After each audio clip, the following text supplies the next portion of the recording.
apa sih linknya dengan kuliah kemarin gitu?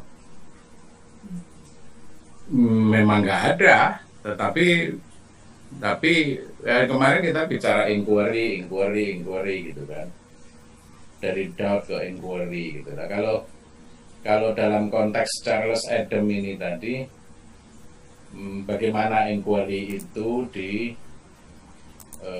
dilakukan? Saya kira ya, bagaimana inquiry itu dilakukan? Itu aja dulu supaya duduk metodologinya. Ya itu salah satunya gitu. Iya. Nah, ya pertanyaan saya, apa hubungannya yang Anda ceritakan detail tadi, Iya. setengah jam 40 menit, tentang hubungannya dengan apa scientific investigation yang minggu lalu, apa namanya, inquiry, logic of inquiry itu bagaimana? Apa namanya? Anda bisa menjelaskan kira-kira bagaimana the logic of inquiry itu dipraktekkan di sini, di religion business staff ini? Saya memulai dulu. Ya, silakan. Bisa. Ya, sebagai pengantar dulu. Kalau yang kemarin yang saya melihat bahwa belief, kemudian doubt, kemudian di situ itu lebih banyak berbicara pada progress of science ya. Jadi teori yang kemarin itu nampaknya memang pada dasarnya itu untuk pengembangan, walaupun begitu bisa juga diterapkan dalam pemahaman keagamaan. Jadi lebih bersifat umum sebenarnya. Nah, kajian kita pada hari ini Charles Adams ini nampaknya sudah lebih merucut kepada studi Islam, sebagaimana yang tadi banyak sekali disebutkan itu, baik itu gagasannya tentang Islam dan agama, termasuk juga pendekatan-pendekatan dalam studi Islam, bahkan lebih spesifik juga menjelaskan atau menyebutkan tadi berapa ya Pak Idam ya, ada 11 ya bidang Islam yang harus dikaji untuk studi Islam kontemporer. Jadi saya melihatnya begitu, Prof. Kalau yang kemarin itu agak umum ya, lebih kepada progress of science. Meskipun kemarin juga kita sudah bahas, dan juga diterapkan dalam agama. Nah, kalau yang saya tadi mendengar Mas Ido memang kayaknya Islam gitu. Itu komentar saya, Prof, untuk mengawali. Terima kasih.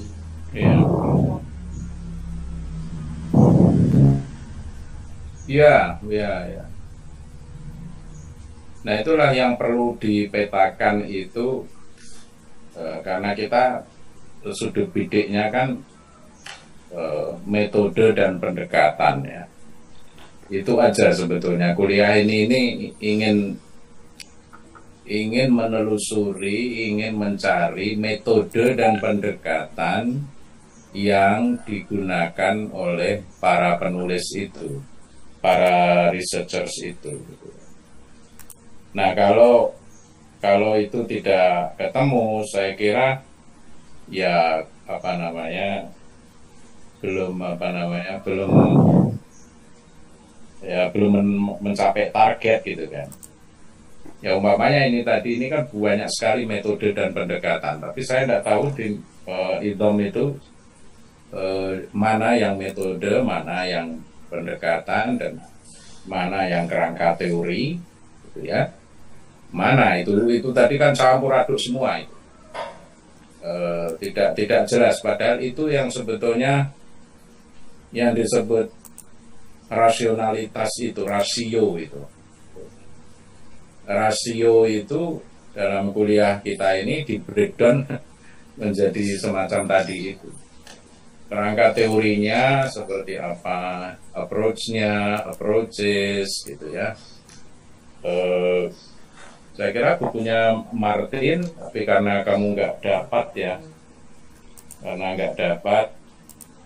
kalau yang kelas yang 1 itu dapat tapi terjemahan meskipun ya jelek ya karena latihan terjemahan mahasiswa saya dulu, sekarang sudah profesor, dia menerjemahkan, dia dapat terjemahannya itu. Ini di judul buku Martin itu Approaches to Islam and Religious Studies. Tegas sekali, approaches, pendekatan terhadap Islam di dalam kerangka besar yang disebut religious studies atau religion business hub itu. Nah, ketika disebut religion business hub itu masuk ke ilmu, bukan ke apa kemarin. Kalau yang kemarin kan sudah diingatkan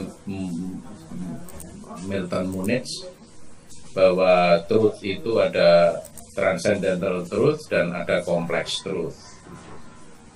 Nah, ini kita masuk ke complex truth, bukan transcendental truth. Complex truth itu dalam wilayah studi agama begitu itu tadi, sekilas gambarannya semacam itu. Nah, tugas kita ingin metani gitu ya, metani lagi mana yang disebut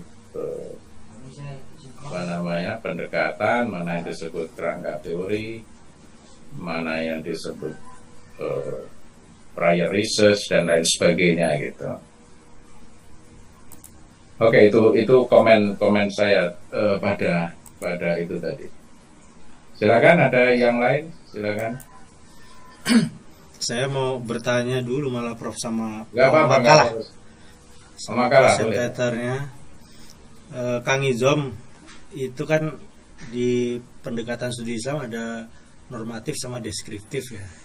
Terus dipecah lagi, diperinci, di normatif itu ada approach lagi. Di deskriptif juga ada approach lagi gitu ya, pendekatan lagi. Nah, ini bisa diperjelas enggak itu perbedaan pendekatan di bawah pendekatan itu loh maksud saya. Ini kan pendekatannya banyak banget gitu, jadi ini semuanya pendekatan. Ya betul ya, semacam itu. Saya agak bingung. Ya semacam itu, artinya kan ya itu artinya belum bisa membedakan apa itu kerangka teori dan apa itu pendekatan. Ya, coba gimana mana yang kerangka teorinya dan mana pendekatan. Ya itu ya kita gladi resik di situ aja lah dulu, tidak usah ke materinya. Materinya ya boleh-boleh aja sambil lalu, tetapi yang perlu kita dalami itu adalah karena itu kelemahan kita dalam studi agama, studi Islam itu di situ gitu. Betul itu pertanyaan Anda tadi itu, Hatip, mana yang pendekatan dan mana yang teori gitu. Dah itu ilham. Kalau kamu baca, jadi mungkin Anda menikmati gitu. Dan itu ya tegas-tegas enggak tahu, coba kita dengar dulu. Ya itu pertanyaan penting itu, Hatip itu dalam kerangka filsafat ilmu keislamannya.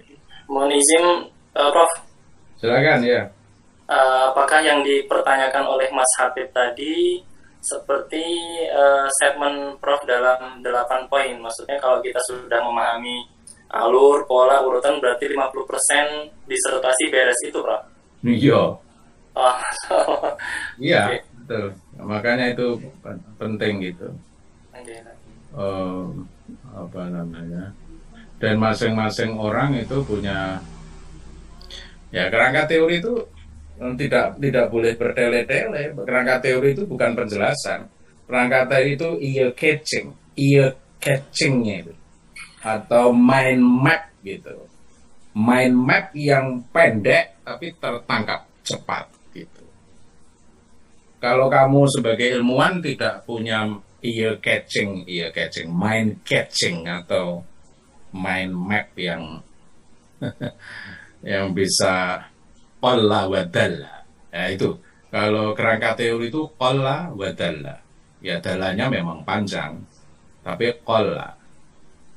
Tetapi kalau approach itu more than itu daripada qalla wa dalla. Meskipun itu lengket juga, tetapi tadi seperti yang ditanyakan Khatib tadi kan. Umpamanya buku saya dikenal orang di tanah air tahun 90-an itu, karena itu buku itu terbit 95 atau 96 ya. Bahkan mungkin untuk orang-orang luar Jawa itu nggak kenal saya, nggak kenal wajah, nggak kenal apa, tetapi mengenal saya itu, oh ini toh normativitas historisitas. Buku saya judulnya normativitas historisitas. Nah, itu kerangka teori.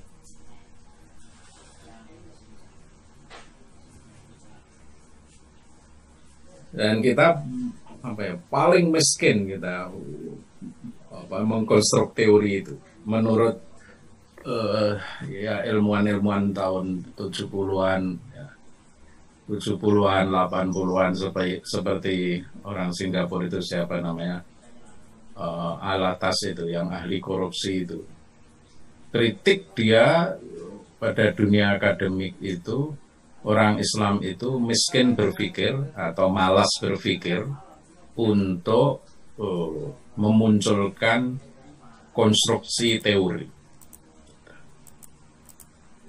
Konstruksi teorinya tidak bisa meringkas qalla wa dalla. Nah maka ya gampangnya itu tadi gitu. Apa ya kerangka teori itu? Gitu. Ya itu tadi umpamanya buku saya kalau meskipun itu 300 halaman, tetapi harus saya singkat menjadi 2 kata. Dan itu berbasis argumen yang tajam ya. Studi agama, normativitas atau historisitas. Itu. Nah, itu gambaran ya, gambaran kerangka teori. Nah, di dalam konteks membaca ini, mana itu yang disebut kerangka teori dan mana yang disebut pendekatan. Prof, mohon izin. Ya, silakan. Mau nanya juga gitu. Mungkin lain pertanyaan tapi masih ada kaitannya sepertinya ya. Ini sebenarnya bukan pertanyaan saya, cuman dulu bukan saya aja tapi ada beberapa teman juga 10 orang itu yang pernah ikut workshop penulisan riset di Monash, itu ditanya sama Prof. Julian Milley yang sekarang jadi kepala ini kayaknya head itu loh yang hubungan Indonesia sama ini Australia yang di Monash itu. Beliau nanya apa mungkin mengkaji Islam atau studi Islam itu sebagai insider gitu. Sepertinya waktu itu saya ingat kami bingung bersepuluh gimana gitu. Kenapa sih kok dipertanyakan, bukannya sudah ada maksudnya kajian-kajian Prof. Amin, Prof. Azra, Prof. Komarudin Gaya dan sebagainya itu ya kan insider gitu, tapi ya itu kan buktinya bisa gitu, kenapa nggak bisa gitu. Tapi mungkin sebenarnya maunya yang ditanyakan adalah apa sih rambu-rambunya kalau kita sebagai insider itu mengkaji Islam tapi tetap menghasilkan inquiry yang bisa menghasilkan sains itu gitu. Mungkin sebenarnya itu. Cuman saya ingat kami waktu itu masih bingung jawabnya gimana gitu, Bro. Sama, pertanyaan saya seperti pertanyaan tadi kepada Pak Munir Molkan ketika dia mempertahankan disertasi di UGM. Saya yang uji, salah satunya saya yang uji. Saya masih muda sekali, dia lebih senior dari saya, karena dia meneliti Muhammadiyah, padahal dia orang Muhammadiyah. Ya tak? atau orang NU meneliti NU. Nah, itu saya kira profesor kamu itu tadi itu pertanyaannya, apa mungkin insider, ya, insider kok meneliti badannya sendiri gitu loh. Nah, nanti mungkin materi setelah ini penting sekali tentang insider outsider. Anda akan mendapat jawaban yang lebih tajam di situ. Tapi for the time being saya akan jawab, mana bisa orang Muhammadiyah apa nggak penuh kepentingan Anda meneliti Muhammadiyah. Saya bilang gitu kan.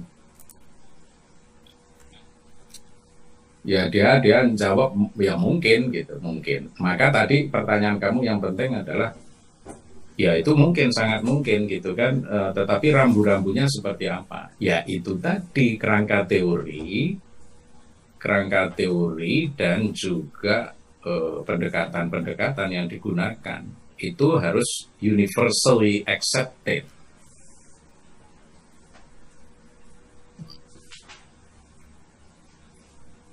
Nah, ketika universally accepted, ya mungkin tidak harus 100%, tetapi mengapa saya bisa ketemu sama para ahli-ahli religious studies kontemporer di Jerman, umpamanya. Saya pernah mengadakan seminar di Jogja dengan orang Jerman dan akhirnya menjadi buku The Harmonious Life of Religions in Indonesia atau apa gitu, lupa saya. Jadi buku itu, dan itu perdebatannya juga sengit sekali karena religion wissenschaft itu bukan teologi, bukan kalam, bukan fikih, bukan teologi ya, bukan teologi Kristen gitu. Religion wissenschaft ya itu jelas-jelas namanya juga religion wissenschaft, maka aksentuasinya lebih pada scientific approach, bukan theological approach. Itu. Nah, ketika terjadi perdebatan dan seminar, nyatanya kita bisa ketemu dan kayaknya tulisan saya juga masuk menjadi bagian dari buku itu, gitu. Karena mereka bisa menerima cara berpikir saya bahwa ini memang masuk religion wissenschaft, bukan masuk mutakalimun atau Christian teologi, gitu loh. Yang dimaksud Profesor Anda tanya itu gitu. Apa mungkin? Nah, kalau kamu Christian teologi dan berpikirnya apologetik, ya impossible dong masuk religion wissenschaft. Nah, ini kaitannya erat sekali dengan kemarin inquiry and belief, kan? Ya kalau state of mind kamu masih belief dan masih habits of mind, ya enggak punya dot, mana mungkin masuk inquiry, kan? Kebiasaan berpikir. Inquiry itu untuk masuk ke jenjang yang namanya scientific tadi, scientific investigation tadi. Dan bahasa-bahasa scientific investigation pasti berbeda dong. Ya kayak ini tadi kan, mau menjelaskan Islamic field of research saja, mukadimahnya panjang sekali tadi itu gitu. Mukadimahnya panjang sekali tadi tentang bagaimana perkembangan keilmuan religion wissenschaft. Jadi back to pertanyaan tadi, yaitu mungkin, sangat mungkin gitu.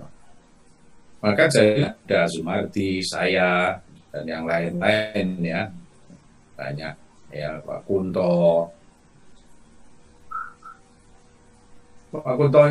Wijoyo ya, Kunto Wijoyo itu. Dalam pengukuhan guru besar tahun berapa lupa saya, 90 berapa.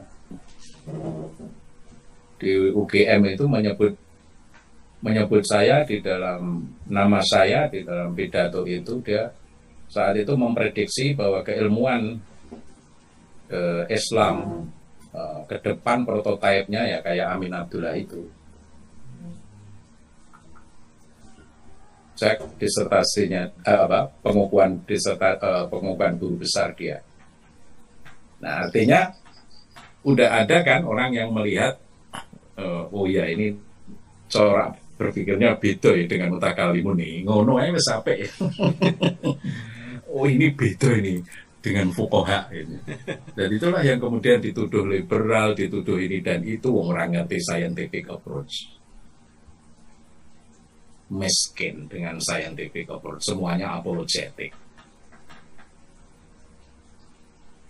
Saya kira miskin, saya kira PTKIN untuk teori-teori kayak gini. Saya kira ya, mudah-mudahan saya salah, tapi dugaan saya ora ono. Ya cek aja lah program S3 saat berkabar gitu.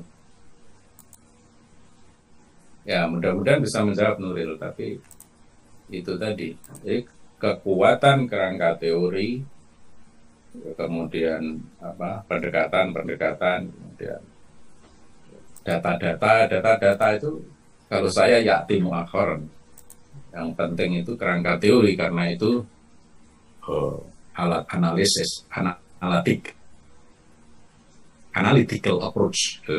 Kemarin kita sudah menyebut analytical philosophy. Gimana Hatip? Kembali lagi ke Hatip deh. Ya saya kira Nuril cukup. Nah ya kayak begitu. Jadi. Oke, Prof, terima kasih.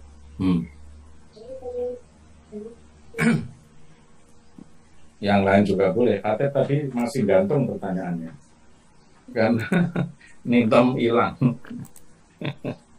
Ya jangan gantung pada idham. Kalau saya boleh menginterpretasi dari presentasi ini, Prof. Iya.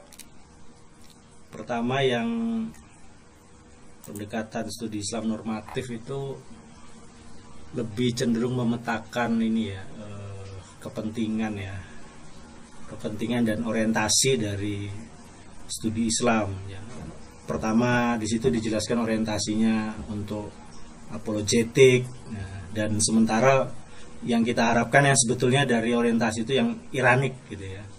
Sementara yang studi Islam deskriptif itu alat analisis yang digunakan ya, pendekatan keilmuan yang digunakan itu yang ada sekitar berapa approach ya, termasuk yang disebutkan Prof tadi tentang scientific approach. Nah, seperti itu. Jadi ini kalau saya lihat karena di situ kategorisasinya lebih masuk pada bidang-bidang keilmuan, maka saya melihat yang approach yang deskriptif dalam studi Islam itu lebih masuk ke ranah bidang-bidang keilmuannya, Prof. Nah, sementara yang atas itu orientasinya. Jadi orientasinya masih ada ya, yang apologetik, misionaris, yang terakhir yang ketiga itu yang iranik gitu kan. Kalau sekarang fasenya sebetulnya sudah fase iranik ya, bukan apologetik. Kalau apologetik ini ya fuqaha mutakalimin itu yang mengkaji Islam untuk memperkuat basis fanatisme saja, tapi tidak mau hidup di dunia yang global seperti yang dikatakan Fethullah menjadi global citizenship. Nah, jadi kita masih local citizenship kalau yang ini Prof. Yang apa? Yang apologetik itu ya local citizenship. Belum menjadi warga dunia, Prof. Masih warga lokal-lokal, ya, parsial semua gitu. Padahal kita kalau berpikir tentang Islam ya Islam dunia, bukan Islam Indonesia saja, tapi bukan hanya Islam Arab saja, tapi bagaimana menjadi warga Islam dan menjadi bagian dari penduduk dunia. Mungkin itu Prof, tambahan atau reinterpretasi saya terhadap PowerPoint tadi. Ya. Nah itu Charles Adam dengan pengalamannya ketemu dengan berbagai mahasiswa dari Timur Tengah. Saya nggak tahu ya, mungkin Pak Rosidi itu nggak tahu Pak. Pak Rosidi itu pernah ketemu saya kira dengan Charles Adam itu. Dugaan saya Pak Mukti juga ya, Mukti Ali gitu. Nggak tahu Pak Harun, mungkin itu juga itu termasuk gurunya itu saya kira. Ya ada. Nah tadi jangan lupa bahwa Charles Adam punya teori apa namanya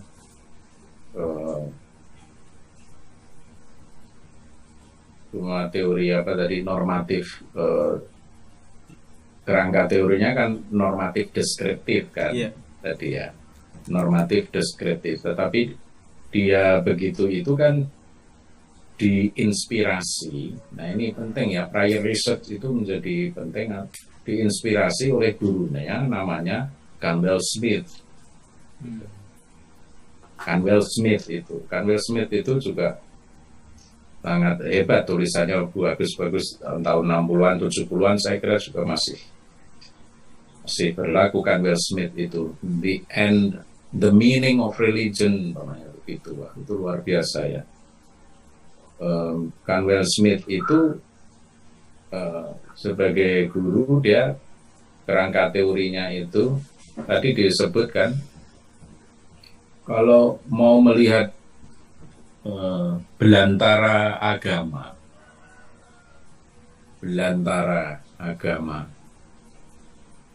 hutan lebat agama, karena agama semacam-macam kan, mau didefinisikan kayak apa ya ora iso kuwi ngono tadi kan. Nah, itulah maka saya membahasakannya belantara. Agama itu belantara, nggak bisa kan hutan belantara di Kalimantan lalu direduksi hanya menjadi pohon mauni gitu kan, nggak bisa. Pohonnya macam-macam gitu. Nah ketika kita memasuki hutan belantara begitu, maka perlu kerangka teori kan, kacamata. Kerangka teori itu kan kacamata sebetulnya. Saya kira jelas salah ya ketika bahwa hutan itu disederhanakan hanya pohon jati gitu. Itu udah secara logika sudah salah. Maupun meskipun secara iman paling benar. Jadi agama macam-macam itu salah kabeh, yang benar Islam. Nah, itu fuqaha dan mutakalimun. Itulah theologians gitu. Dan itu tidak scientific. Ibaratnya itu tadi melihat hutan belantara direduksi hanya pohon jati tok. Nah, supaya kita tidak keliru melihat fenomena hutan belantara, di situ scientific teori itu kerangka teori penting. Lalu Canwell Smith melihat bahwa agama itu ada kacamata, dia melihat fenomena agama, belantara agama-agama itu, lalu dia melihat agama itu pertama memang transcendental truth, faith. Pertama faith. Tapi jangan lupa yang kedua itu adalah tradition. Apakah kamu pakai jilbab itu agama atau budaya? Marah ini fuqaha ini kalau sudah begini. Marah ya, tidak Islami, langgar Quran. Gitu kira-kira gitu. Itu apologetik tadi itu kan. Jadi kalau Canwell Smith itu ya, agama itu memang ada faith, dan tadi jelas sekali loh, faith itu apa? Itulah yang kemarin kita sebut transcendental truth. Yeah. Kemarin kita kuliah disebut transcendental truth. Apa transcendental truth itu? Itu internal sifatnya. Jadi itu keyakinan pribadi ya. Ineffable. Dia tidak terelakkan itu, bahwa kita harus percaya sesuatu. Itulah yang menjadi habits itu, yang kemarin menjadi belief itu loh. Transcendentally oriented gitu. Nah, kemudian juga private, sebetulnya itu private dimensions of religious life. Itulah yang disebut faith. Oke. Nah, yang kedua, itu kerangka teori dia untuk melihat belantara agama-agama dunia. Yang pertama, faith. Faith itu bisa terjadi di semua agama yang ada. Tetapi yang kedua adalah tradition. Jadi, ketika agama sudah menjadi habits of mind, otomatis dia sudah menjadi tradition.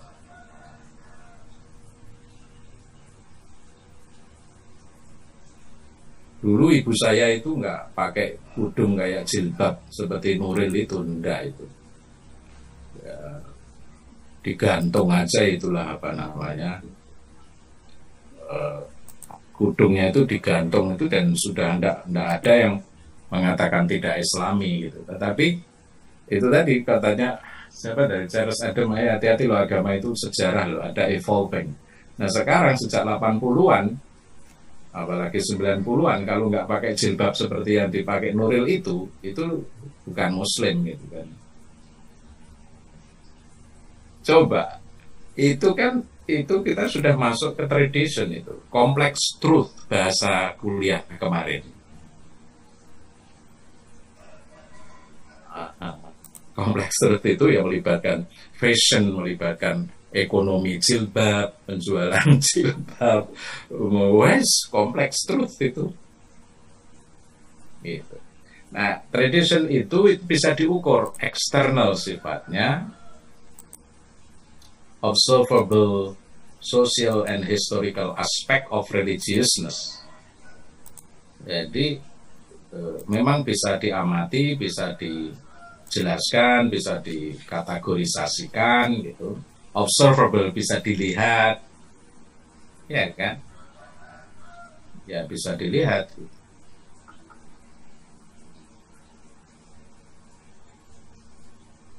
Saya pernah ke Qum ya, ke Iran ya. Setiap masjid itu, bukan ya, di masjidnya iya, tetapi di hotel ya. Di hotel itu, ketika saya ambil sajadah, itu kemudian gelotak gitu ya, ada suara gelotak loh, sajadah kok ada suara gelotak begini, kenapa ya? Oh, rupanya ada gumpalan tanah gitu, kecil sekian gitu ya, yang harus selalu ada di dalam sajadah itu. Nah, terus saya tanya, mengapa sajadah bukannya sudah bersih gitu, masih ada tanah? Nah, menurut belief mereka, orang-orang Syiah itu, sajadah itu bukan tanah. Padahal kita itu akan kembali ke tanah, bukan kembali ke kain. Jadi, tanah itu tadi harus nempel di tempat sujud atau tangan atau apa gitu. Nah, itu kan sudah tradition, observable. Bisa dilihat. Observable social and historical, apalagi kalau sudah politik, budaya, ekonomi, observable aspect of religiousness di dalam masyarakat tertentu. Nah, di situ sebetulnya yang sangat kaya untuk bisa diteliti. Nah, seperti ini Mas Satib, ketika Smith mengkategorikan kerangka teorinya melihat belantara agama adalah apa tadi? Faith and tradition. Nah, singkat faith and tradition. Nggak usah muluk-muluk panjang lebar, malah bingung nanti. Nah, dari gurunya itu lalu dikembangkan oleh muridnya namanya Charles Adam. Dia tidak menggunakan kerangka teori faith and tradition, tetapi dikembangkan lebih luas lagi yang disebut normatif dan deskriptif. Gitu. Jadi yang faith tadi dikembangkan dengan istilah normatif. Sedang yang tradition tadi itu dikembangkan menjadi deskriptif. Kita memang harus jeli dan sabar betul untuk melihat anatomi anatomi dari kerangka teori itu. Dan itu ya kerangka teori kan ibarat baterai di dalam kegelapan malam. Gitu. Kalau gelap begitu, hutan belantara begitu banyak jenis pohon gitu ya. Di mana yang mengklasifikasinya itu? Nah, itu perlu kerangka teori. Nah, barulah tadi normatif dan deskriptif, lalu tadi menjadi 3 ya, pendekatan tadi kan. Pendekatannya menjadi traditional missionary ya. Kalau studi agama kok dakwah ya bukan studi ya. Misionaris itu ya bukan studi. Bukan studi itu. Kemudian yang apologetik lebih-lebih lagi gitu ya, karena kalau sudah bilang al-Islam ya'lu wa la yu'la alaih gitu, itu sudah apologetik, itu pasti nggak tahu, nggak mau dikritik, nggak mau gitu. Enggak, ini sampai dewi aku mau dikritik mau marah gitu. Apologetik itu sifat-sifat ya, itu apa ya, turunan dari normatif approach. Nah, kemudian tradisi yang terakhir Irenik, tetapi ya belum duduk betul gitu ya. Tapi kalau Anda sudah bisa mengatakan saya punya tetangga orang Kristen dan dia orangnya saleh sekali, nah itu udah Irenik gitu. Tapi kalau apologetik, apalagi yang misionaris, punya tetangga Kristen, masuk intipin rokok loh. Itu bahasanya itu wes ketok itu. Dan itu kan membentuk perilaku, membentuk apa ya, social behavior, membentuk ya, macam-macam lah. Apalagi kalau sudah politik ya masuk Ahok gitu kan kira-kira. Dan di Indonesia hanya satu orang yang membela Ahok, hanya Pak Syafi'i Ma'arif.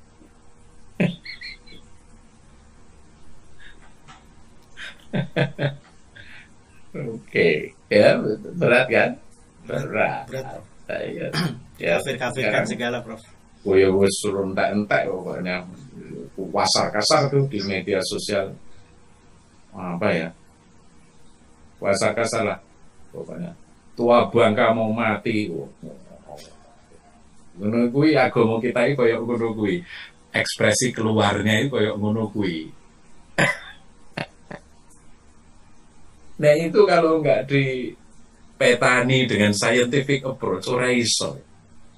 Saya kok yakin nggak bisa, harus gitu.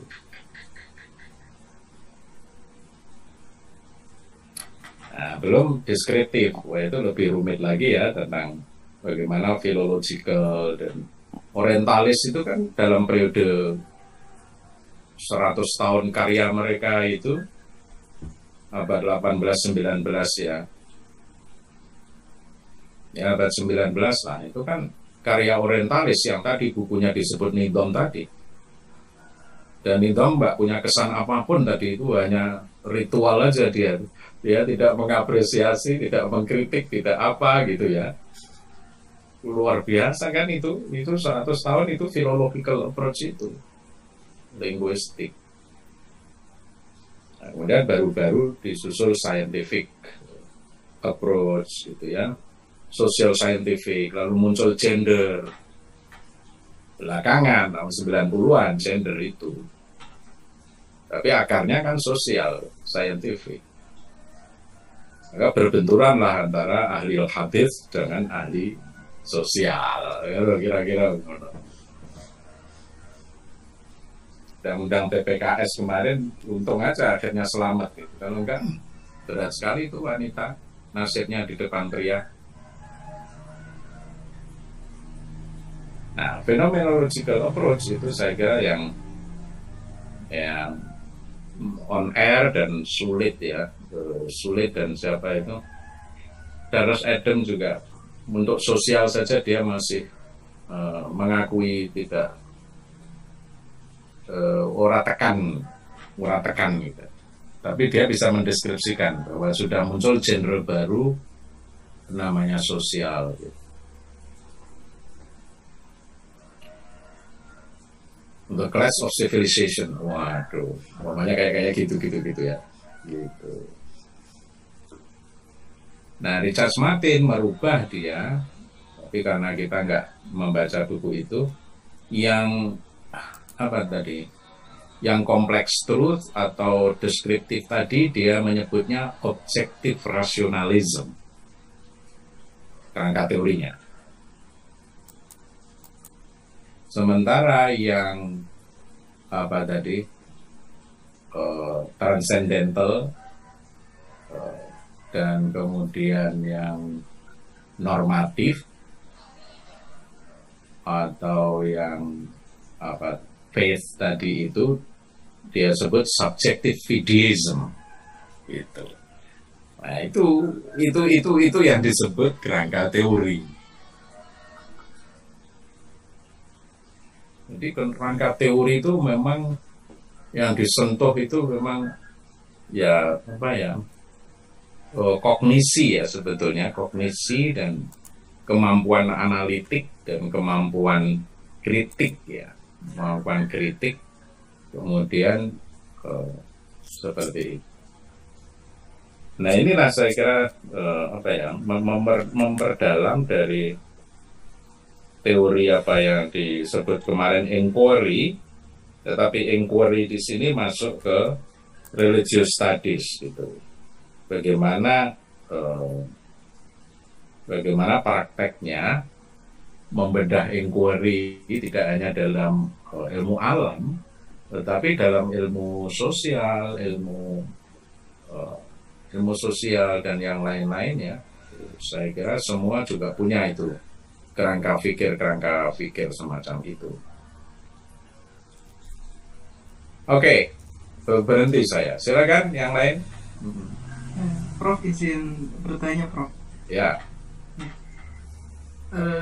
Terkait dengan tadi penjelasan dari Prof Amin ya, semisal kacamata pendekatan ataupun metodologi studi Islam ini ataupun studi agama ini diterapkan untuk mengkaji kebenaran agama misalkan gitu. Ya. Itu seperti apa, Prof, misalkan ya? Jadi untuk mengkaji kebenaran agama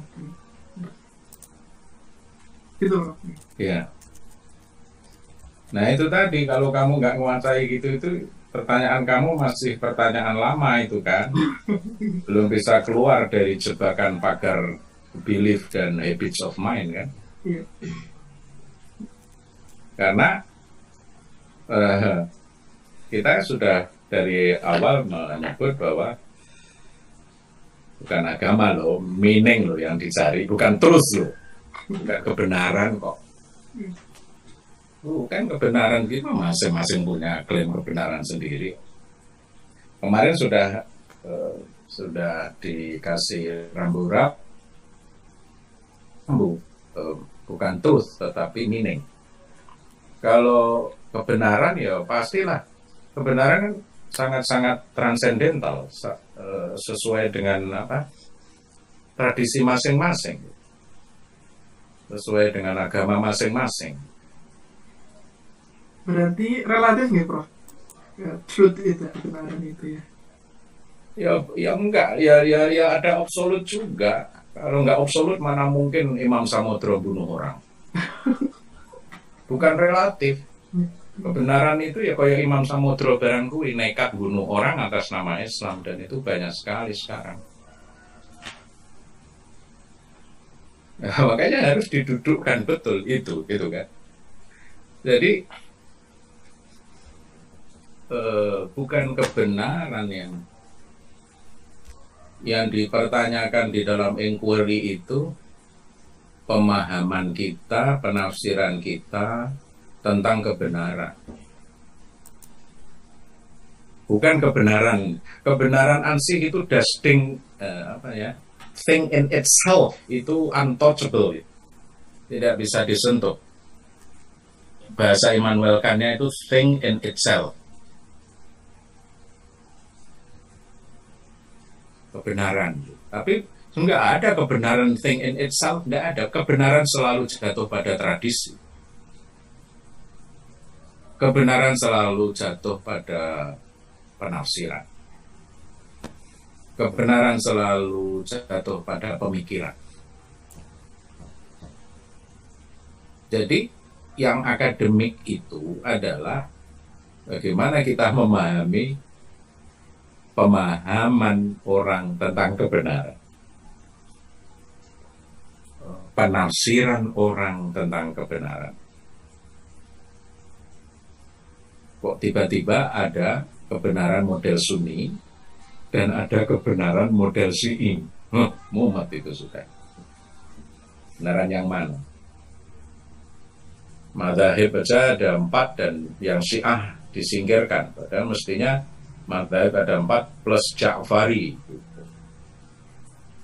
Itu aja sudah nggak adil kan? Madzhab Ja'fari itu Syiah itu, dan itu mestinya diakui juga. Nah, maka ya gitu. Kebenaran agama itu kalau sudah masuk di dalam penafsiran, masuk dalam madhab, masuk di dalam aliran-aliran pemikiran, maka sangat-sangat relatif. Ya, ketika relatif, maka ya sudah, demokratis saja. Dialog. Erenik tadi itu ya, tapi erenik yang lebih diperbarui.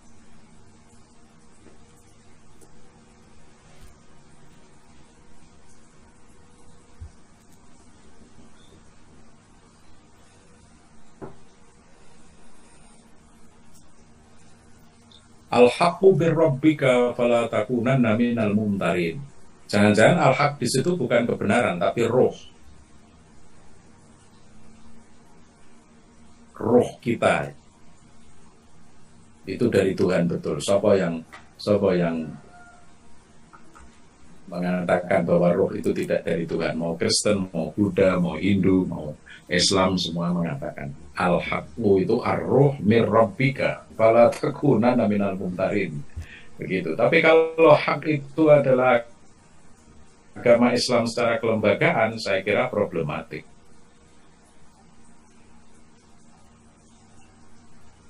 Ayo, dilatih berpikirnya.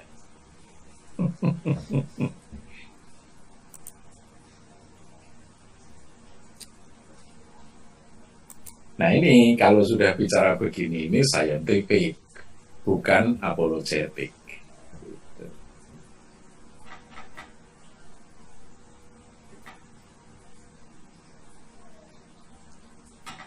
Sedikit menghubungkan Prof dengan pernyataan Prof Amin ya, sering membedakan antara agama dengan pemikiran agama gitu ya Prof. Iya, iya Wasen. Jadi berarti agama itu sendiri yang berbasis wahyu tentu kebenarannya mutlak gitu ya Prof ya. Tapi kalau udah pemikiran agama yang di sana ada tendensi ataupun ada latar belakang sejarah, kemudian para fuqaha mutakalimun yang sudah meramu wahyu atau teks keagamaan ini sehingga pemahaman agama itu menjadi relatif gitu ya Prof ya. Iya, betul. Ya. Makanya tadi saya kira benar. Tradition itu sudah. Kalau sudah madzhab itu tradition, bukan lagi faith.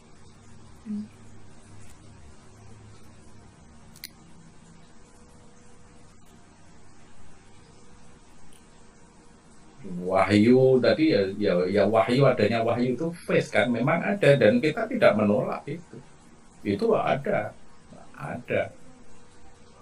mau Abrahamik maupun non Abrahamik itu ada dan disebut dalam buku itu inevitable, tidak bisa kita tolak itu, bahkan ya transcendental, masing-masing merasa memilikinya dengan kuat gitu ya. Tapi jangan lupa itu juga bagian dari private sebetulnya, private dimensions of religious life. Tetapi ketika sudah kamu interpretasikan, kamu bikin madhab, lalu madhab itu ada fanatismenya, akhirnya bukan sakral lagi, itu profan itu.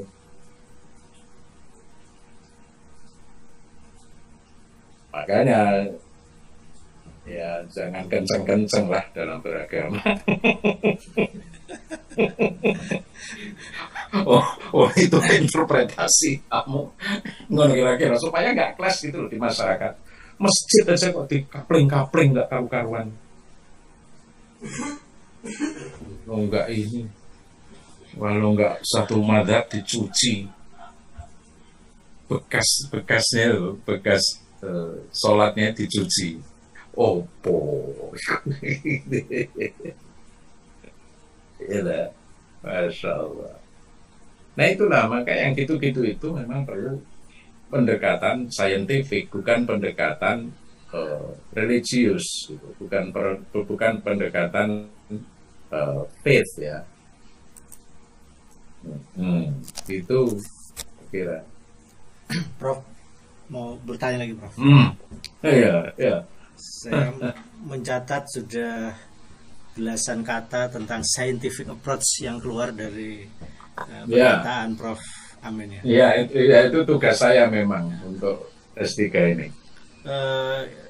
Yang saya pertanyakan ini, Prof. Scientific ini kan identik dengan positivistik dan empirism gitu ya, dalam filsafat keilmuan gitu.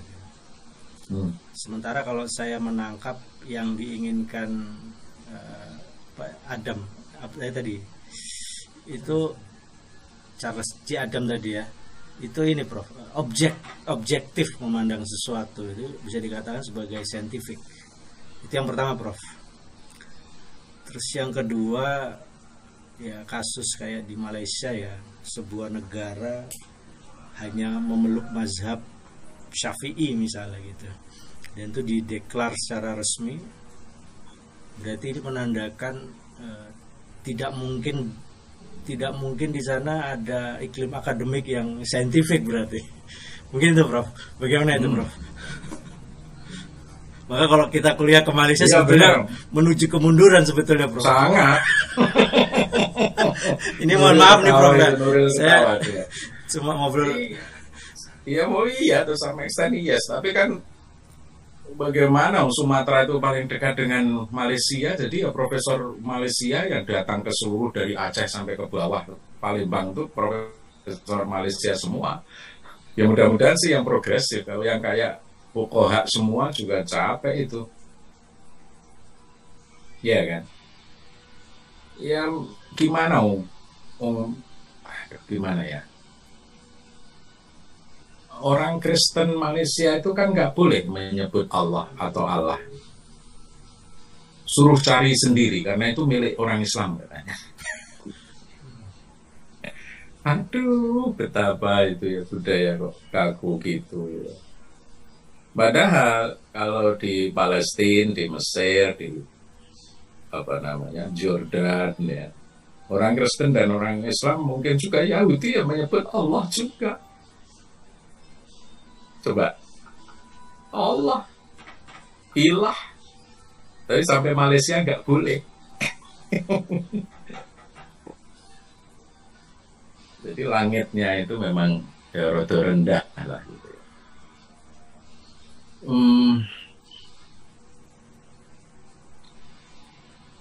Scientific and humanistic, yaitu problem lainnya, positivistic and humanistic sebetulnya. Tetapi jangan kemudian dipisah begitu antara dikotomi begitu antara positivistik dan humanistik.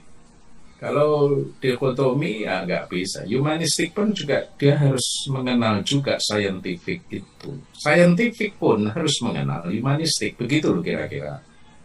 Jangan dikotomi begitu. Humanistik. Ketika COVID datang, lalu dia nggak mau mengikuti scientific dalam arti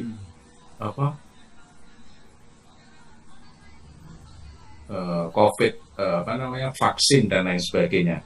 Ya artinya scientific itu penting. DNA saintifik dong, DNA. Cuma implikasinya kepada hukum waris bagi orang-orang yang nikah siri gimana?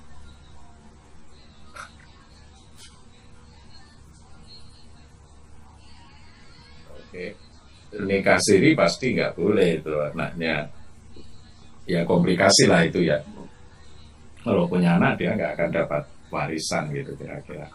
Tapi secara humanistik ya nggak bisa. Yang itu anaknya, jadi ya bagaimanapun harus dapat. Nggak mudah. Nggak mudah betul. Ya. Sebetulnya kalau hakim-hakim nggak mengenal teori-teori kayak begini, waduh, kaku sekali, dan yang menjadi korban wanita.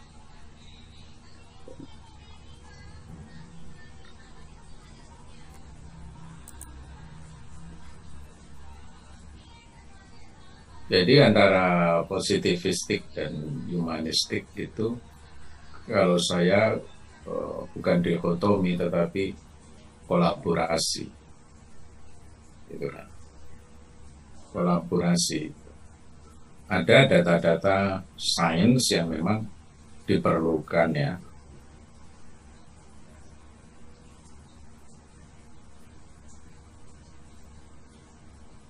DNA itu diperlukan ya sekarang untuk menentukan status ayah dari anak yang lahir tanpa nikah.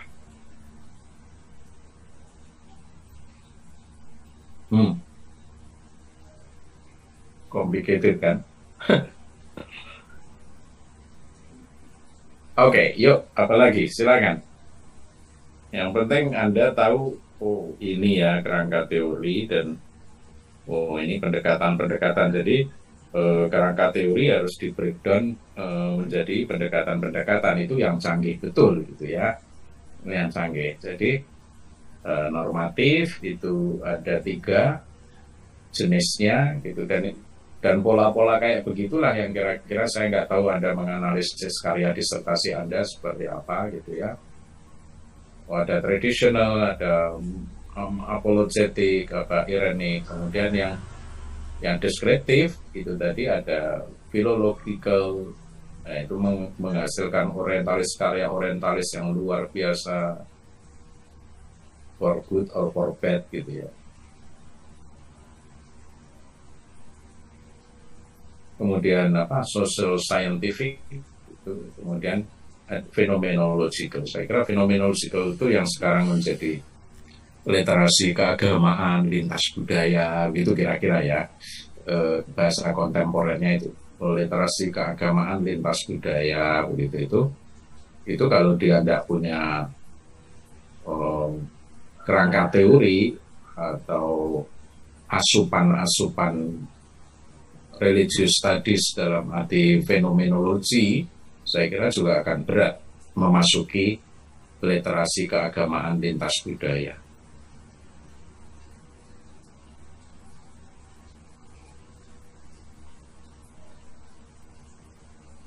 Yuk, masih. Domnya hilang ya, ini domnya apa ini domnya? Kalau ingin konfirmasi boleh nggak, Prof? Ya, boleh. Kaitannya dengan apa tadi, pendekatan sosial saintifik yang bagian dari deskriptif itu apa ada kaitannya, Prof, dengan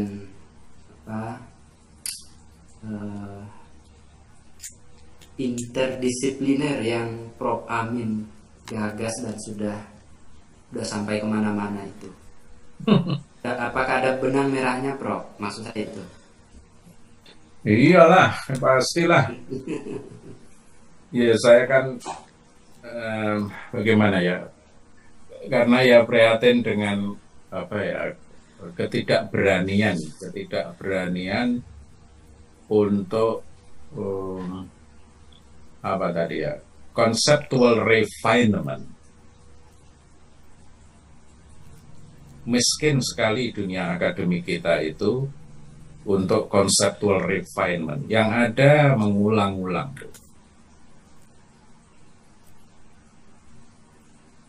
Apa conceptual refinement itu? Jadi konsep yang diperbarui dari waktu ke waktu sesuai dengan ya tantangan zaman yang dilewati gitu.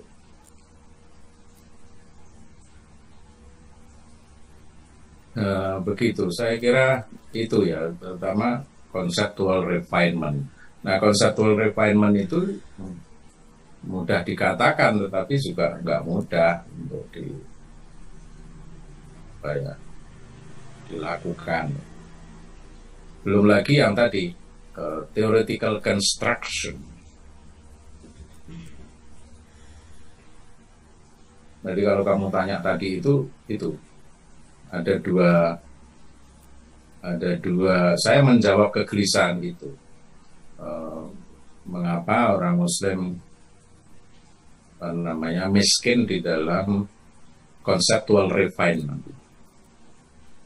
Nah, kalau tadi kan conceptual refinement semua itu dari Canwell Smith, kemudian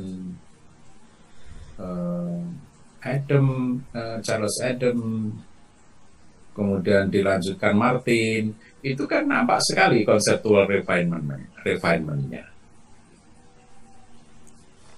Bendanya itu juga, tetapi dia mampu menyajikan dengan yang lebih fresh, gitu ya, sesuai perkembangan hasil-hasil penelitian. Theoretical construction, nah, ini tadi, maka saya ya sebetulnya mata kuliah ini hanya ingin menajamkan kata itu saja, targetnya nggak banyak-banyak. Anda paham baik dengan apa itu metodologi dan approach, kerangka teori, 8 poin saya itu coba dibaca lagi gitu ya. Prior research, keywords, mind map, gitu.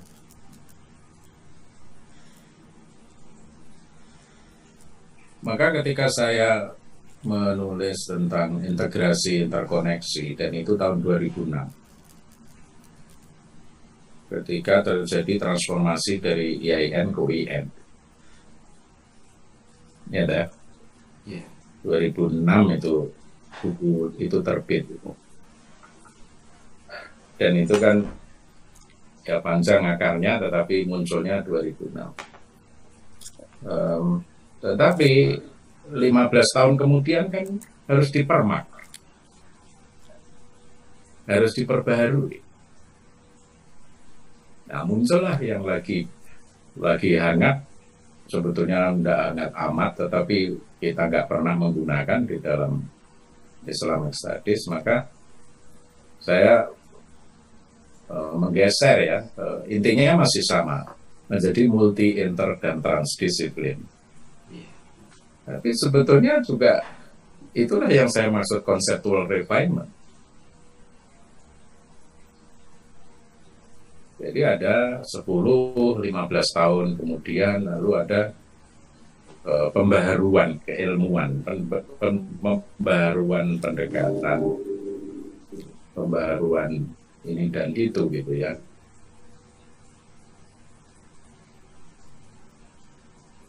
Nah, ya otomatis kuliah-kuliah kayak begini ini sangat mempengaruhi di dalam conceptual refinement. Tanpa mengenal kuliah-kuliah yang kayak begini, diskusi dengan Anda semua berpuluh-puluh tahun gitu, mungkin keprihatinan saya tumpul gitu. Tapi dengan pertanyaan-pertanyaan yang muncul, diskusi yang muncul dari mahasiswa S3 itu di Surabaya dan lain sebagainya, itu kan saya, oh iya, kesulitan mahasiswa itu ada di sini kira-kira. Maka kira-kira sumbangan apa ya gitu.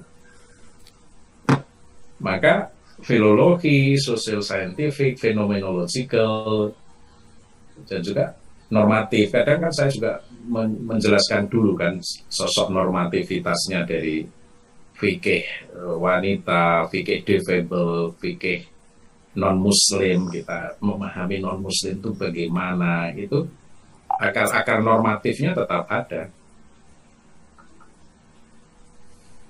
Tetapi kemudian dengan perkembangan baru, maka wah ya tidak bisa kalau hanya semacam itu gitu. Nah itu yang kemudian saya populerkan dengan MIT itu, multi, inter, dan transdisiplin. Dan itu nampak kan ada studi agama dan studi Islam di situ. Karena saya melihat titik lemah kita ada di situ.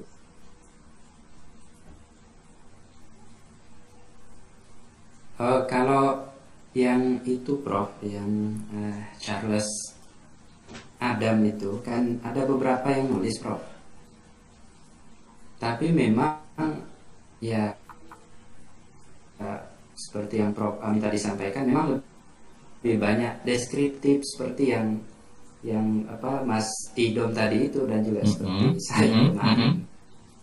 Ya, jadi penjelasan yang dari bacaan itu kemudian melahirkan untuk kemudian kita bisa membedakan mana pendekatan, mana kemudian kerangka teori di tulisan-tulisan itu memang tidak kita jumpai Prof.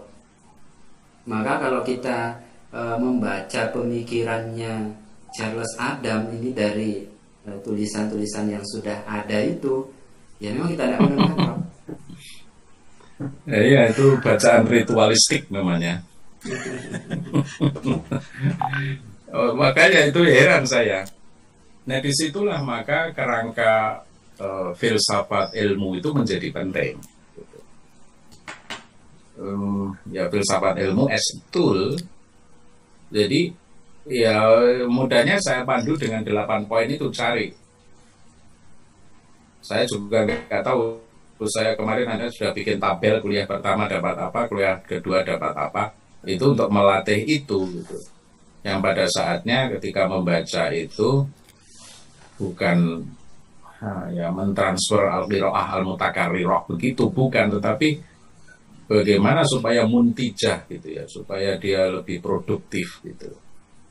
Nah, salah satunya memang harus cermat membedakan ini mana ya, ini kerangka teori, apakah ini pendekatan, ini apa gitu, the way to think atau apa gitu ya. Ini, padahal sebetulnya yang pokok di situ. Kalau data ya bisa lah, data macam-macam data, tetapi ketika mengklasifikasi itu,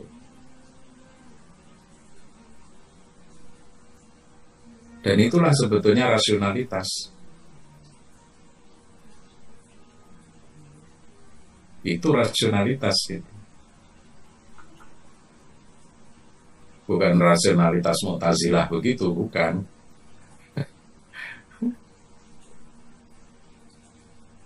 Makanya ya memang harus dilatih ya Asrul ya, untuk supaya setajam mungkin sehingga kita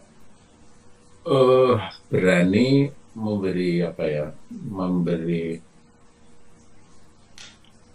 ya masukan. Saya kaget karena ini ya, jadi saya tapi bukan hari ini. Tiba-tiba saya kok diundang Bappenas untuk memberi masukan tentang penelitian di perguruan tinggi keagamaan itu tahun 2005 sampai 45 koyo apa. Kok aku gitu, kok saya yang diundang gitu kan.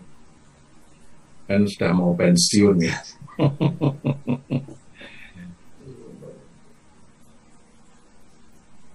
Ya, tetapi ya bagaimana ya, ya harus datang juga.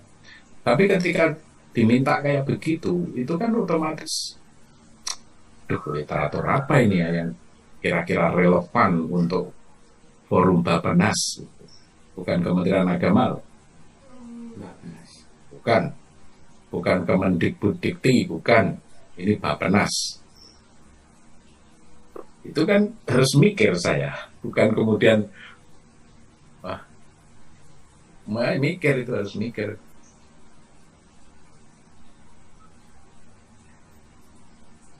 Tanggal 24-25. Nah ini yang kuliah Anda ini saya juga mohon maaf untuk minggu depan kena lagi musibah jadwal saya. Saya ke Jakarta tanggal 12 sampai 15.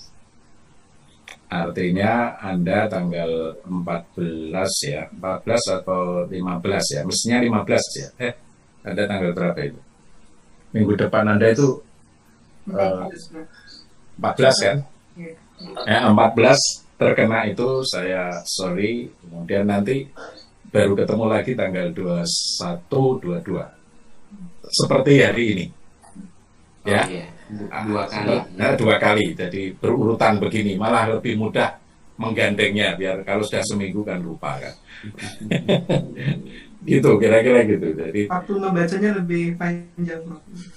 ya itu yang tadi pagi saya bilang ya waktunya untuk membaca dengan teliti ya, dengan teliti betul, sehingga Anda dapat sesuatu gitu loh. Kalau Anda nggak dapat sesuatu, jangan diteruskan untuk membaca. Ini mana sih kerangka teorinya ya? Ini mana sih pendekatannya ini? Bedanya apa tuh ini? Itu harus ketemu dulu, baru diteruskan membaca. Kalau enggak ya kata Asrul tadi, loh itu tulisan kayak gitu udah banyak itu Prof. Iya biar aja, tapi nyatanya koyo kono kuwi dia nggak bisa dia. Di dalam presentasi nggak meyakinkan, karena itu adalah al-qiraah al-mutakarrirah. Gitu. Maka saya enggak apa ya kita dengarkan aja lah. Tetapi ketika saya tes, saya tanya, nggak jawab tuh. Artinya dia memang kurang serius membacanya itu. Sisik meleknya itu ra ketemu.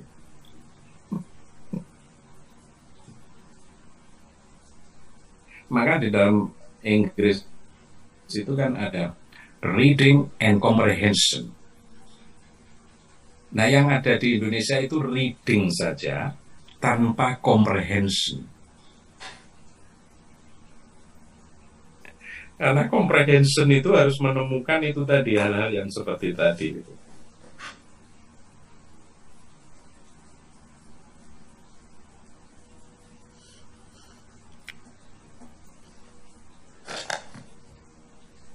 Oke.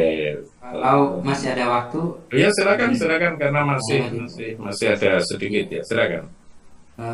ini kira-kira bagaimana Prof benang merah di antara tiga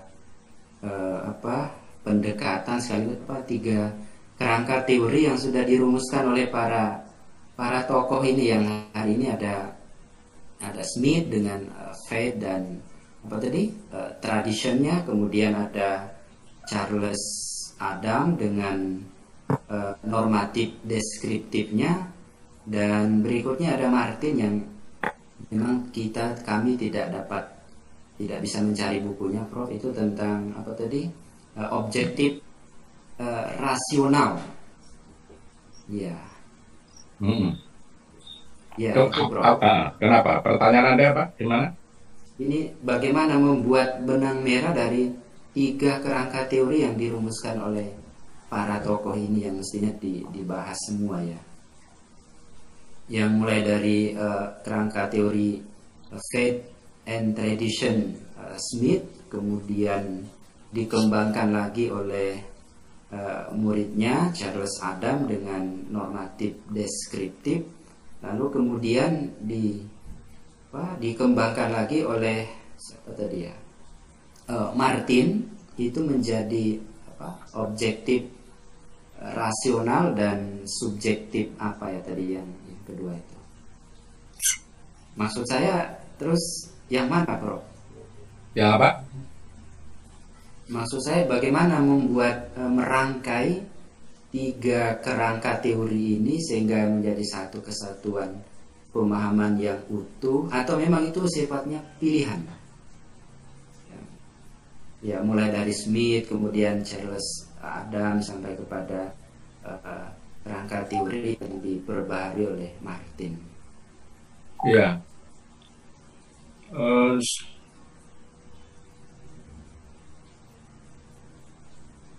Ya tadi saya Untung aja saya udah menyebut conceptual refinement. Bahwa yang diperlukan oleh Muslim scholars itu adalah conceptual refinement.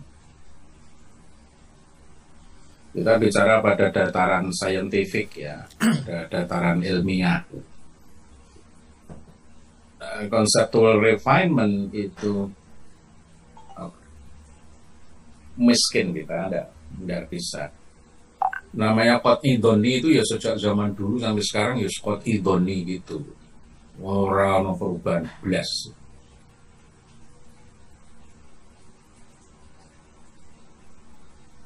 Ya, nah.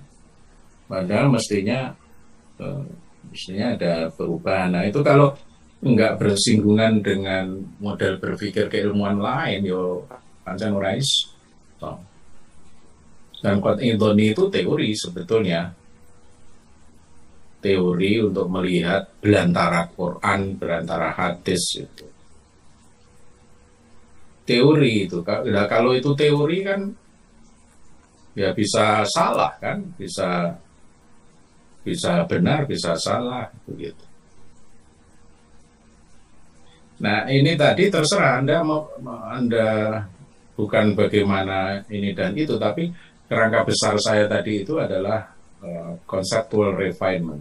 Bagaimana perkembangan uraian kerangka teori di dalam religious studies dari era Canwell Smith ke era Charles Adam, terus ke era coba tadi itu Richard Smith ini. Jadi bukan memblender, bukan menyatukan, bukan apa, tetapi kata kuncinya conceptual refinement. Tapi ya memang salah satunya harus dikuasai dengan baik. Karena itu akan menjadi kacamata. Apakah rabun dekat, rabun jauh, atau malah sudah glukoma. Keilmuannya udah glukoma gitu. Keilmuan keagamaannya glukoma kan susah ya. Gitu. Sudah nggak bisa lagi pakai kacamata minus berapa mau glukoma. Nah ini tadi kan supaya kita bisa, oh iya ya. Terkadang ini Prof, Iya. ketika seseorang semakin tekun ngaji ya di masjid, itu makin merasa kelompoknya, komunitasnya makin benar sendiri, sehingga orang yang beriman tuh makin jauh dengan ya, apa yang kita diskusikan hari ini. Saya merasa kok kayak gitu ya, setelah makin hari ngaji makin apologetik. Betul. Karena kita lupa bahwa kalau kita masuk ke public sphere, ke wilayah publik, bukan wilayah masjid, itu kompleks truth loh. Wilayah publik itu kompleks truth. Tetapi kalau wilayah masjid ya transcendental truth tadi. Bukan yang salah mereka, iya, tetapi ya itu tadi. Begitu. Prof, sedikit Prof. Jadi kan ini Prof ya, Al-Quran itu kan ada banyak ayat-ayat tentang hukum ya. Nah kan ya misalnya kasus kemarin yang saya tanyakan tentang potong tangan. Kalau kita menangkap literalnya, teksnya itu kan memang potong tangan ya, tapi kan ada nilai otentik yang dibawa Al-Quran, yaitu apa istilahnya ya, nilai otentik itu menjaga harta orang lain misalnya kayak gitu. Nah terkadang kan kita nggak berani merubah pola hukumnya ya, karena menurut kelompok tertentu message-nya itu interpretable.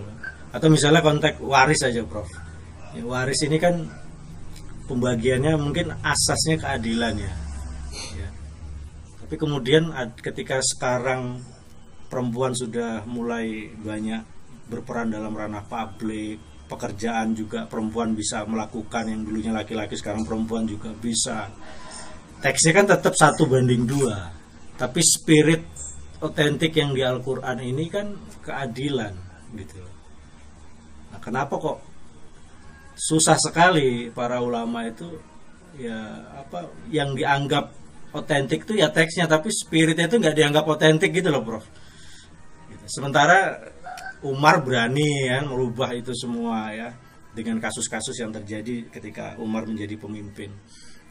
Nah, jadi kalau menurut saya yang otentik itu bukan hanya teksnya tapi ya spiritnya, dan spiritnya ini kadang-kadang kita nggak berani mengembangkan, Prof. Ya ini yang mungkin saya rasakan itu, Prof. Sehingga kita terjebak pada literal seperti itu. Sehingga dalam kasus masyarakat dalam bentuknya apapun ya pokoknya warisan ya 2:1 kan kayak gitu. Bagaimana bro kayak gitu, bro? Iya. Saya punya mahasiswa S3 dan memang memilih di Jogja karena dia tahu Jogja cara berpikirnya seperti ini, maka dia milih di situ karena dia ketika memutuskan hak waris, memutuskan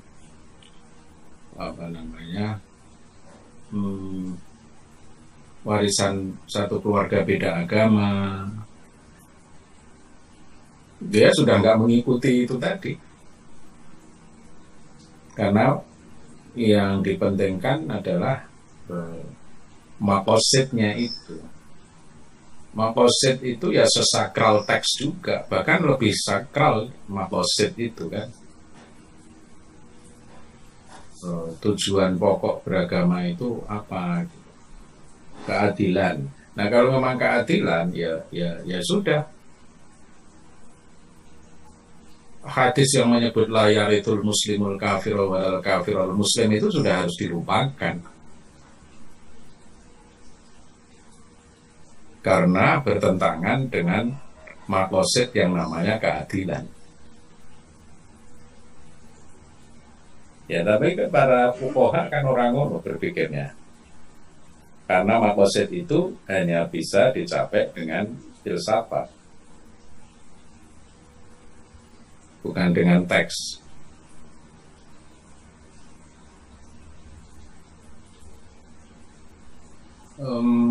Fazlur Rahman yang mengingatkan bahwa filosofi inculcates an analytical and critical spirit. Jadi Anda tadi itu sudah masuk critical and analytical spirit, dan itu adalah filosofi and generate new ideas, dan dia bisa mengembangkan ide-ide yang segar.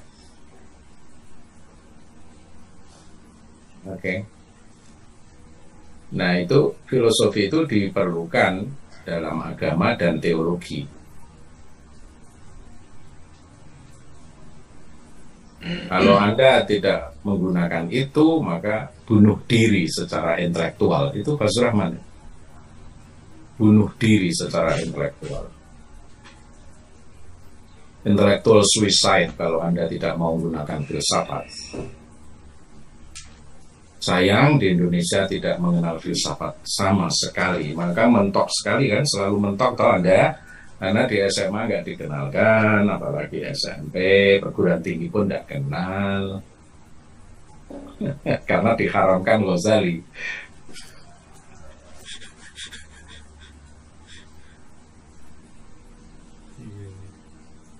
Itu, jadi ya berat sekali gitu.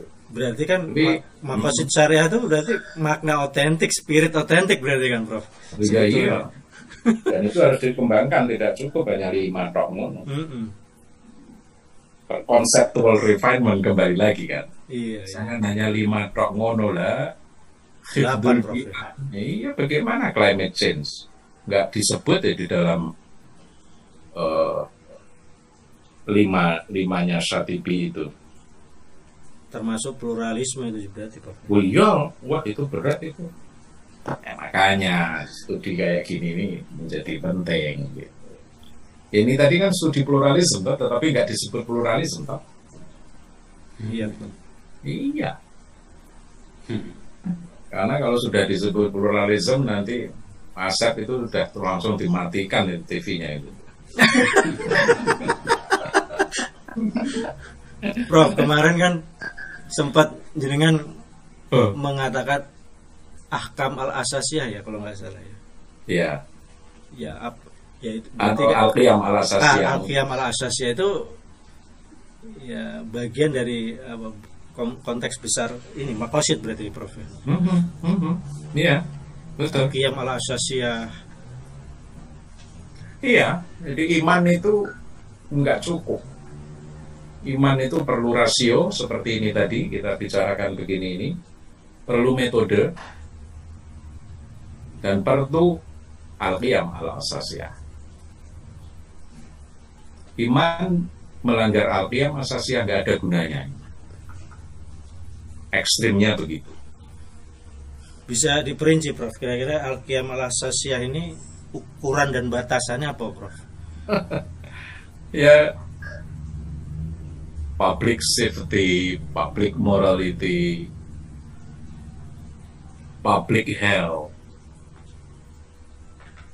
Itu untuk kesehatan umum ya Jumatan harus berhenti kok. Tarawih harus berhenti kok dalam pandemi. Sesederhana itu. Untuk apa? Public health.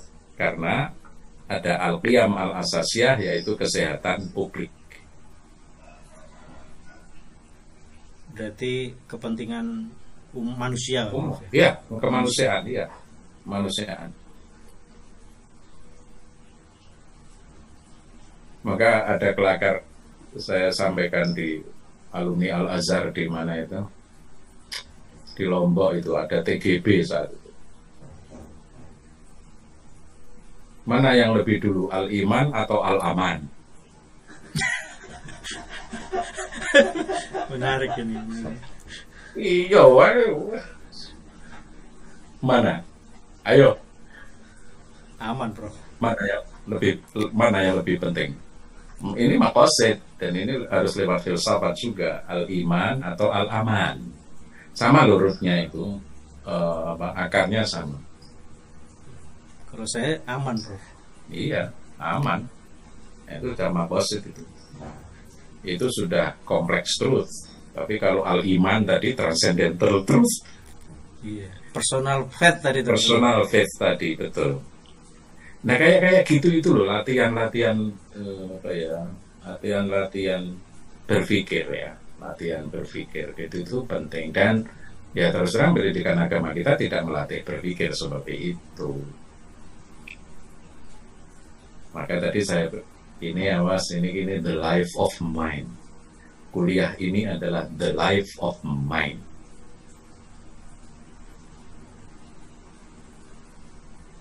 Ini pelajaran di pondok berantakan semua nih, Prof. Ya nggak apa-apa. Kemarin saya suruh bicara Muhammadiyah sekarang pengen dirikan pesantren. Aku dikon ngomong di Purwokerto sama Profesor Agus apa itu yang semesta alam, ayat-ayat semesta alam itu. Agus Purwanto. Purwanto Trend Science.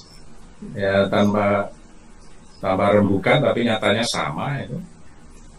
Saya bilang kalau memang Muhammadiyah mau mendirikan pesantren, kurikulum pertama yang harus disusun adalah filsafat. Mutahlah mereka kalau dengar begitu. Kalau tidak wujud hukum ka'adamikum aku ngomong.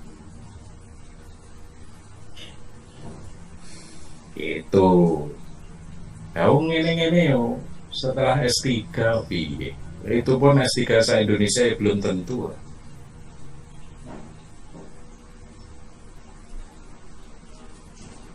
Yang sampai bicara dari hati ke hati gitu. Makanya harus repot. Oke, sudahlah. Berhenti dulu ya. Jangan ditumpahkan semua sekarang. Masih 12 kali. Aduh. Aduh. Ya, diskusikan lagi apa ini tadi ya yang Pak Amin ya. Spontanitas itu. Ya, saya kira Anda masing-masing sudah bisa meng-highlight mana yang perlu dikembangkan dari diskusi singkat ini. Terus kita ketemu lagi, dipersiapkan yang baik karena ini masih ada kontinuitas dengan kuliah pertama dan kedua, judulnya insider dan outsider. Itu cobalah nanti bagaimana itu di dalam beragama ini gitu. Lewat teori insider atau outsider. Oh, teori semua harus basisnya teori.